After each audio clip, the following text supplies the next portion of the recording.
आवाज चैनल से संदीप कुमार यादव की रिपोर्ट।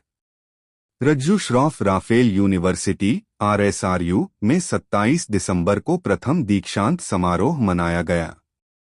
दीक्षांत समारोह में गुजरात कैबिनेट शिक्षा मंत्री श्रीमान डॉक्टर प्रदुमन गनुभाई वाजा साहेब, गुजरात कैबिनेट फाइनेंस एवं शहरी विकास मंत्री श्रीमान कन्नूभाई देसाई साहेब, राफेल यूनिवर्सिटी के चेयरमैन श्रीमान पद्मभूषण रज्जूभाई श्रॉफ, राफेल यूनिवर्सिटी के प्रेसिडेंट श्रीमान भरत भाई पटेल, श्रीमान गफूर भाई विलाखिया, वापी शहर भाजपा प्रमुख श्रीमान मनीष भाई देसाई उपस्थित रहे।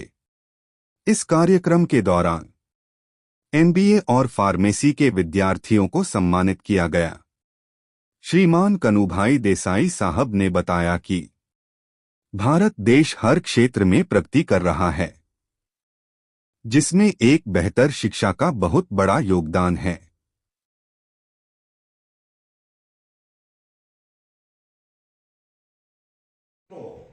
નાની ઉંમરે અખબાર વેચ્યો હતો, પરંતુ એના સપના તમે જુઓ તો, અને એના સપનાઓ ખૂબ આકાશ સુધી પહોંચતા હતા।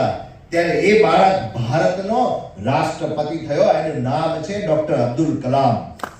અને ડોક્ટર અબ્દુલજીએ કહ્યું હતું, ત્યારે સપનાની આપણે વિદ્યાર્થીઓના સપનાની વાત કરીને શરૂઆતમાં, કે dream is not what you see in the sleep, dream is not what you see in the sleep, but dream is something that you're not allowed to sleep. That can never, that does not make. Rajju Shroff યુનિવર્સિટીનો Rajju Shroff Rafale યુનિવર્સિટીનો પ્રથમ પદવીદાન સમારંભ આપણા ગુજરાતના શિક્ષણ મંત્રી Shri doctor પ્રદુમન વાજા સાહેબના અધ્યક્ષસ્થાને યોજાયો, જેમાં રાફેલ ટ્રસ્ટના ચેરમેન શ્રી રજુભાઈ શ્રોફ, રાફેલ યુનિવર્સિટીના પ્રેસિડેન્ટ ભરતભાઈ પટેલ, મિસિસ સાંદ્રા શ્રોફ, ગફુરભાઈ બિલાખિયા સૌ હાજરી આપી અને ફાર્મસી અને MBAના વિદ્યાર્થીઓને આજે પદવી આપવામાં આવી અને એમને શુભેચ્છા સાથે સમાજ જીવનમાં સારી રીતે આગળ વધવા માટેના સંદેશો આપવામાં આવ્યા। શિક્ષણ ક્ષેત્ર પણ ગુજરાત હવે વિશ્વમાં મોખરે છે, શું છે?